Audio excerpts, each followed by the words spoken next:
Hello, and welcome to this episode of Recovery Life, brought to you by the peer recovery specialists at Chesapeake Integrated Behavioral Healthcare. My name's Stephen Hills, and I'm a certified peer recovery specialist, and I am joined today with my colleague, Cottrell Lewis, who is also a certified peer recovery specialist at CIBH. And it's good to be hosting with you again.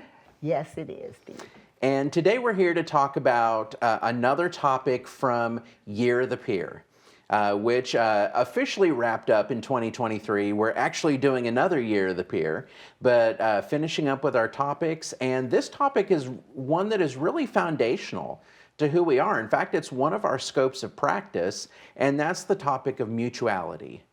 And I know for me, mutuality, it can have a lot of definitions based on the context. But when I think of peer recovery work and support, I think of it in terms of really flattening the distinctions, that there is no real separation between we who are doing the supporting and the people that we're supporting, but that we are trying as peer recovery specialists to really close that gap just as much as possible. Yeah, we're the people with the computers and the badges sometimes, but really coming to the point where we are using our lived experience to join with their lived and living experience, and really have a relationship-based support. That's what I think of. You're absolutely right, Steve. When I think of mutuality, I think of just two people with similar experiences or situations. Mm-hmm. You know, peers can talk one-on-one. We can be our true, authentic selves. I'm not there to give you advice or tell you what you should or shouldn't do. Right. What I am doing is I'm able to open up and open a connection with you based on my lived experience and some of the similarities that we have and some of the challenges that we face. You know, it's a give and take relationship. It's not clinical, you know, so it's more open, it's more honest. And peers are able to be themselves. They are able to sit down and have a nice conversation. They don't feel judged or that, you know, they have to say the right thing. Right, and you know, that doesn't mean that it's not an intentional relationship and that we don't work on goals or strategies or anything like that. But I really love that word you used, which was connection. That it really is based in that connection that we're able to form with people.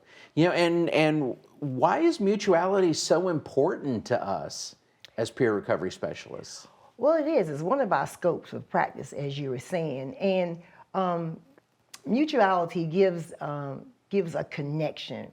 It helps us to be able to help people to heal and to overcome some of their challenges. Sometimes I know if, like some of the peers that I work with, if they feel open and they're able to share their struggles, you know, and they know I can share mine. And the difference is, like with clinicians, they're not able to have that, you know, they're not able to be as open and share their actual lived experience. Whereas peers, we're able to do that. We're able to say, okay, yeah, you don't understand why for the life of you, you keep trying not to use, but you are.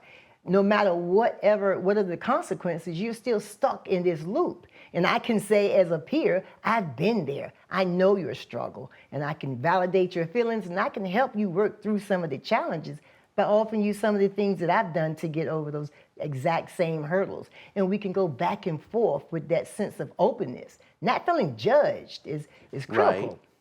Right, exactly. There is in that peer relationship, because the people that are receiving support from us are just as much peers as we are. I mean, we've had some additional training and other things, but they're peers and that we're joined with that lived experience, and there really is no clinical distance that is there. When you think of what therapists or case managers or psychiatrists do, they're very intentional. It's part of their training not to share their own lived experience, or at least to be just incredibly judicious when doing so. So they don't share a lot. And that's part of the training. Whereas with us, sharing our lived experience intentionally is something that we do all the time. I remember one circumstance I had, and I can't remember if I've told it on the show before, but I remember I had just started working at CIBH, and I went to visit a crisis stabilization center. And this is the same crisis stabilization center where I was as a patient a couple of years before. Well, I went there and sat with this guy in his room, and he was just incredibly closed off. He wasn't saying anything. I was asking questions, just trying to make a connection. And then I remember looking around and all of a sudden saying, oh, this is the room where I was when I was here a couple of years ago. And as soon as I said that, the floodgates just opened. He started to share. He started to talk. And I really think that a big part of the reason for why that happened was as soon as I made that observation, I was actually sitting on the bed that was my bed while I was there. And as soon as I made that observation, I was no longer the professional coming to evaluate him, or the man, or the mental health person.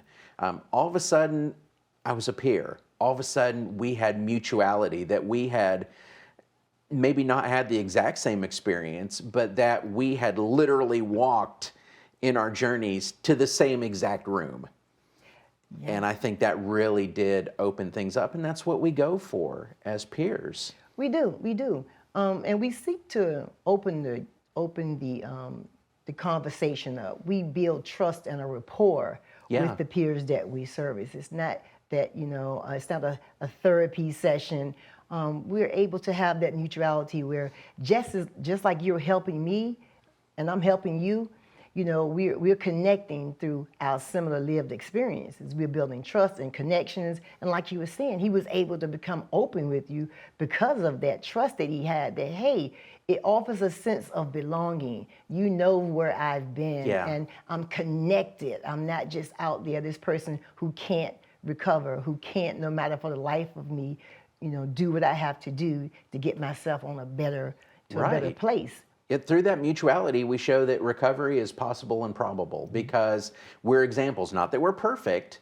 And I know even in appointments with people, I've gotten to share where I've gotten to say, today's kind of a bad mental health day for me. But even that has been empowering for them because they're like, oh, you can be in recovery and still have bad days?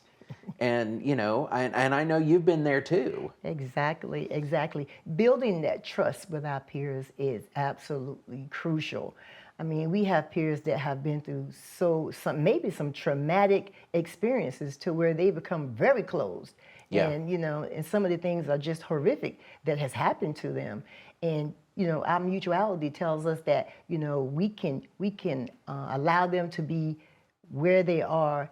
At the same time, share with them how we overcame some of those obstacles that they meet, and we're trauma informed. So we know that when you're sharing something that's very painful for you, we allow you to have that dignity and that, that dignity of trust, and to be where you are and help you, walk alongside you to get you to a better place. We don't push you, we don't walk ahead, grabbing your arm, trying to get you through it. We walk right alongside with you and offer you some suggestions. Hey, we can share how we've done it.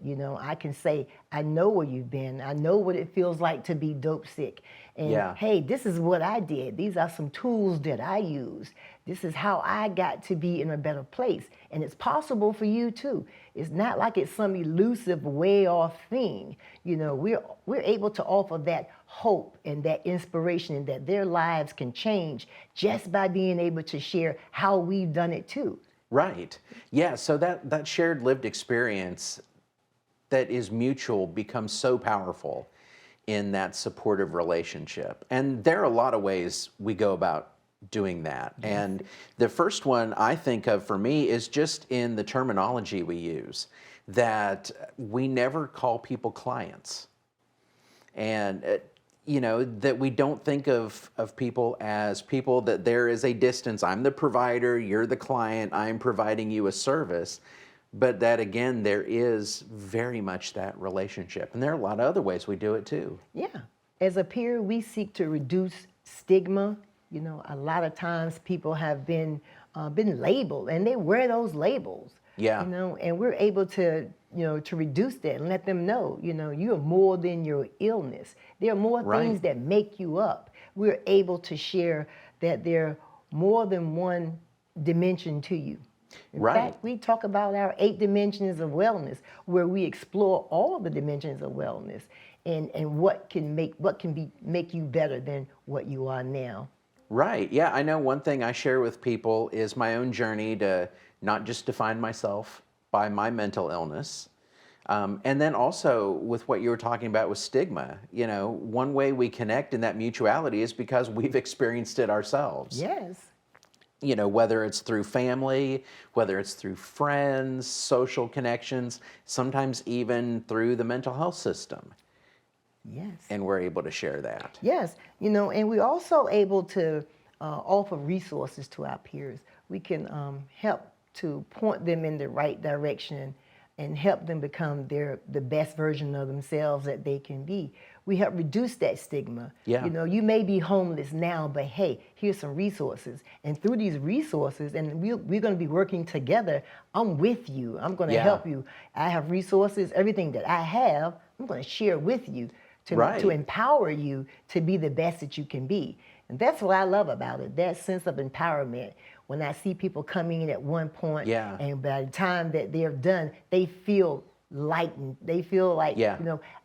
it's not as bad as I thought it was, because there are things that I can do. I'm not helpless. I'm able to take control of my life and have some better outcomes, Yeah. and deal with what makes you, what can make you well again. Yeah, and one really interesting thing is many times those resources are resources we've used ourselves. Yes. And so we're not just saying, hey, I've heard about this resource, but at least some of the time we're saying, I have actually used this resource. Exactly. When I give And- somebody a meeting list, this Yeah. is a really good meeting because I go to this one, Right. And they're able, oh, you too? Yes. Right, yeah. Well, I know when, we both facilitate RAP at CIBH, and we get to introduce that saying, oh, by the way, we've gone through this class, we've learned from it, it's benefited our recovery. We both facilitate NAMI connections as well at CIBH, and I know we both get to say, hey, we've utilized this group. Yes. And it's been something that's helped us, and we're not here to diagnose you. We're not here to tell you what to do. We're here to walk alongside you as you discover your own path. Yes, and that's very good. We allow our peers to make their own decisions, and that expresses mutuality, because they're able to see that we're not handing them a prescription. Yeah. We're not handing them a to-do list. We're not telling them have this done. We are helping them to stand on their own 2 feet and make the decisions that they want to make. And Yeah. for some peers, that hasn't happened in a long time. Yeah. Their rights and their voice has been taken away from them. Right. There's a real freedom, I think, in being a peer recovery specialist. It is. It used to be I didn't think I could share my experience. I was kind of locked up inside myself. I didn't feel like that was something that was supposed to be shared. But now I get to do that as part of my job, as Yes. part of who I am. Right. And, that we do that, and we can share our struggles. We can share warts and all, but we can also share the hope Yes. and the recovery that we've experienced. What a wonderful thing. Yes, it's a wonderful time to be a peer specialist. I absolutely love that through my mess and all the things that I've been through, all those terrible experiences are now able to be turned around and to help somebody else get a foothold. Giving them a hand up, not a hand out, I like Yeah. to think of.